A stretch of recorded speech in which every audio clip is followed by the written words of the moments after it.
Hey everyone, welcome back to FantasyGleam. Imagine a queen forced to promise her child to a mysterious little man.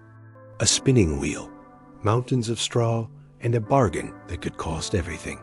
Today we uncover the terrifying story of Thornwick. Thornwick. A big shout out to Rodwin for requesting today's video. Long ago, when kingdoms still glittered with gold and the forest whispered of magic, there lived a miller named Aldrich on the edge of a bustling town. His mill was old, its wooden wheel creaking as it turned with the current of a narrow river. Though he worked tirelessly grinding grain for the villagers, the miller remained poor. Yet he possessed one treasure he valued above all the coins he never had. A daughter of striking beauty and uncommon grace, Elara. "Father, breakfast is ready. You've worked since dawn." The miller loved his daughter fiercely, but envied the riches of those who passed by in carriages lined with velvet and gold. He often dreamed of elevating his humble name to that of nobles and courtiers. One market day, while delivering sacks of flour to the royal castle, the miller overheard courtiers speaking of the king's insatiable desire for wealth. The king's love for gold is truly boundless. It is said he dreams in ducats and jewels. Imagine the vaults he must possess. The king's love for gold grows by the day. An insatiable appetite indeed. This king, though already rich, longed for treasures that no other monarch possessed. In his eagerness to impress the court and perhaps win royal favor, the miller boasted rashly, "My daughter can spin straw into purest gold." Did he just say that his daughter can turn straw to gold? Word of this boast traveled quickly through the marble halls until it reached the ears of King Martin himself, who summoned the miller at once. "A miller claims his daughter can spin straw into gold, your majesty. Miller, we have a message from the king. Bring this miraculous daughter to my castle tonight." The miller's heart lurched. He knew his words were empty, a lie born of pride.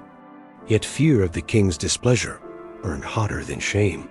"Father, why does the king call for me?" "A chance for fortune, my dear. Nothing more." That evening he led his bewildered daughter through the castle gates, praying silently for some miracle to spare them both. The king welcomed the miller's daughter into a chamber unlike any she had ever seen. It was vast and cold. Its stone walls hung with tapestries that depicted battles won and treasures conquered. At the center of the room stood a great spinning wheel beside a mountain of straw that reached nearly to the ceiling. Torches flickered along the walls, casting shadows that seemed to mock her trembling form. The king's eyes glittered as he gestured to the piles of straw. "If you are as talented as your father claims, you shall spend the night in this chamber and spin all this straw into gold. Should you succeed, I will reward you beyond imagination. Should you fail, your life will pay the price." With that, he locked the heavy door and left her alone. Elara sank to her knees, her heart pounding with terror. She had never even touched a spinning wheel beyond the ordinary work of wool, let alone transform straw into anything but bundles for livestock. Tears filled her eyes as she stared helplessly at the mounds of dry stalks. No mortal skill could save her. Hours passed, the moon rising higher as despair consumed her. At the stroke of midnight, a faint creak echoed through the chamber. Startled, she looked up to see a most peculiar figure stepping from the shadows. "Who's there? Why such sorrow, fair maiden?" "The king has ordered me to spin this straw into gold by morning, or he will have me killed." "Impossible for you, perhaps, but not for me. What will you give me if I do this task on your behalf?" Hope flickered in her eyes, though caution warned her against bargains with strangers. "I have only this. It will suffice." The little man's grin widened. He seated himself at the wheel and began to spin. The straw fed into the spindle with a hiss like wind through reeds. And as it turned, shimmering threads of pure gold emerged. The girl watched in astonishment as the piles of dull straw transformed into gleaming coils. By dawn, every stalk had become gold, and the chamber shone as though the sun itself had descended. Without another word, the little man slipped away just as the first rays of morning touched the windows.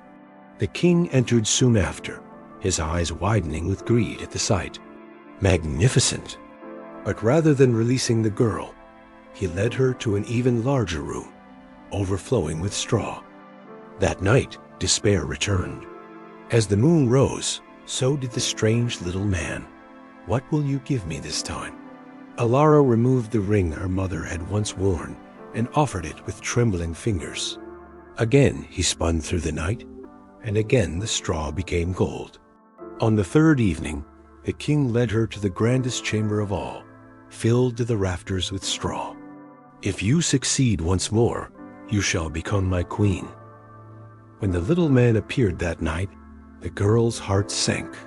The man's eyes glinted with something darker than mischief.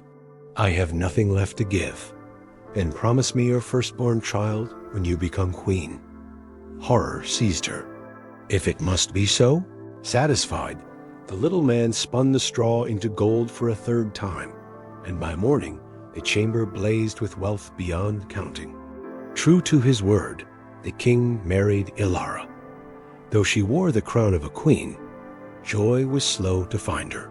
King Martin's love was measured in coins and jewels, and though he admired her beauty, his heart remained fixed on his treasure vaults. Yet time softened the edges of her fear, and when at last she bore a child, her heart overflowed with happiness. The memory of her midnight bargain had faded like a distant nightmare. She seldom thought of the strange little man or the terrible promise she had made. One night, as she cradled her newborn in the quiet of the nursery, a shadow fell across the room. Now, my queen, I have come for what is mine. No, I will give you all the gold in the kingdom, but not my child. A bargain is a bargain. I do not crave gold. I crave what was freely promised. I will give you 3 days. Discover my name, and you may keep the child. With a mocking bow, he disappeared into the shadows, leaving the queen trembling. That night, she summoned messengers to scour the kingdom for names both common and strange. By morning, she had a list as long as a royal decree. When the little man returned the next evening, she recited every name she knew: Casper, Melchior, Balthazar, Matthews, and Drogay. Not one of those. The second night, the queen sent riders beyond the kingdom to forests, mountains, and distant villages. They returned with names that sounded like whispers from forgotten tongues: Beer, Tristram, Alaric, and Zimriel. She tried them all, but the little man only danced with glee. None of these are mine. One more night, my queen, and then the child is mine. Desperation consumed the queen. As the third day waned, she paced the nursery nervously. At dusk, one of her messengers burst into the room, breathless from a hard ride. My queen, he said, bowing deeply. I ventured into the deepest part of the forest where no path led. There I spied a curious sight, a small man dancing around a fire, singing a strange song. Today I bake, tomorrow I brew, the next I'll have the young queen's child. Oh, how glad I am that no one knew that Thornwick is my name. Thornwick. Hope flared like sunrise in the queen's heart. She thanked the messenger and waited through the night, her mind fixed on the secret. When midnight arrived, the little man appeared. Well, my queen, do you know my name? Is it Conrad? No. Perhaps Nicholas? No. Then perhaps your name is Thornwick. The devil told you that. The devil told you that. Rage twisted his face into something almost inhuman. With a roar of fury, he spun in a circle, his patched coat flaring like a dark flame. Some say he leapt into the air and vanished, leaving only the echo of his cry. However it happened, the little man was never seen again. The queen sank to her knees, clutching her child with tears of relief. A terrible bargain was broken, and her son was safe. In time, the tale of Thornwick spread across the kingdom.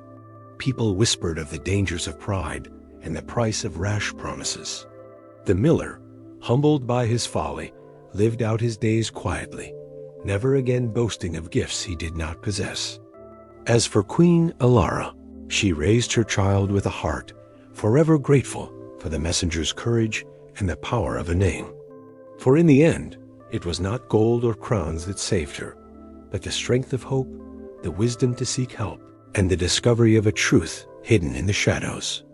And so the kingdom endured, its wealth of gold unmatched, but no treasure shone brighter than the love of a mother who had triumphed over fear. And so Queen Elara's courage and wisdom saved her child, proving that hope and cleverness can overcome even the darkest bargains. If you loved this tale, subscribe to Fantasy Gleam for more magical and thrilling stories for teens.